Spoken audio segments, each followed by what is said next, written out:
Hey guys, welcome to the shop. Today's video is going to be all about order of operations because I'm going to show you a mistake I made and explain to you how I'm going to fix it. Now, we're not going to fix it in this particular video, but we are going to talk about how you can fix it.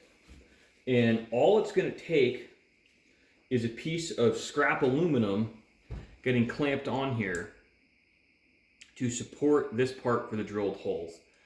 Now, what I did not think about in taking this cut to make this part is that when I drill these holes, when the screw sits in here, it needs a little bit of clearance. That's what these grooves are for on the bottom side. Now, order of operations is really critical, so when you're not making parts like this all the time, it's easy to make this mistake. And even when you are, it's still really easy to make this mistake.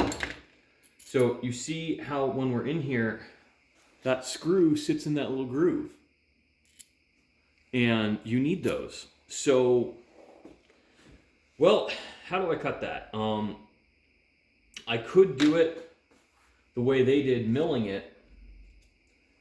But I think the easier way to do it, so I can drill these holes and counterbore it, and I only have to do one more setup and tool change, because right now my replacement end mills that are small enough for that are in the mail. I don't want to sit around and wait for it.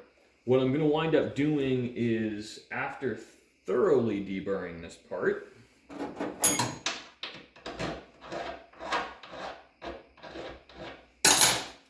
I actually don't know what this piece of aluminum is off of.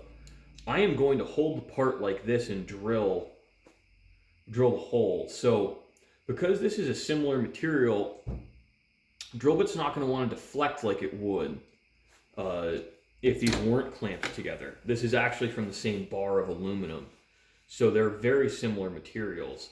And little tricks like that for drilling, that's kind of your only option unless you want to start over. I don't want to start over because I don't like admitting defeat, but you know, it's just think about what you're doing. I'll show you guys the setup on this because I don't think I've ever actually done a video on trying to make precise hole locations.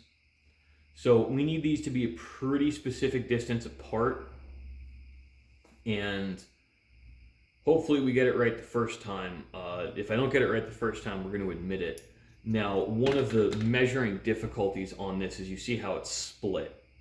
So I'm having to make some pretty educated guesses on what the distance is supposed to be, which isn't always the greatest position to be in, but we're going to make it work.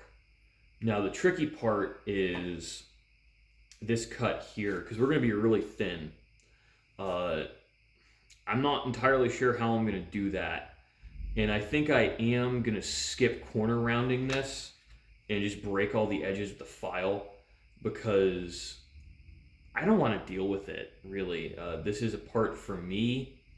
Aesthetics aren't a prime concern, and I've really got half a mind to just cut this off here, because this section of the part, this is a flashlight mount on a Piccatiny rail. This is just aesthetics consideration right here. So I don't need it. All I need for this clamp to function is this section here with a V-notch cut out in it. So that's probably what's going to happen if the hole drilling doesn't go well and I have to remake this from scratch. But I don't think it's going to fail. I just don't know. And what will be, will be. It's going to be an interesting video. It's the end of the day tonight. I'm calling it a night before I hurt myself out here. But hopefully some of you guys will find it interesting. This is kind of a spur of the moment video. Now, what you'll see in the channel going forward is we have scheduled content, or I pick a theme for the month and do one video every week for that month. We're kind of going into tool review season, and a little bit of order of operations I think is pretty important right now. So we're going to do some order of operations and in some personal shop project videos. Fortunately, I do have some customers who are comfortable with me sharing content on their firearms and their jobs that come in. So as long as that keeps coming in, you know, we can keep sharing some of the commercial side projects that happened here.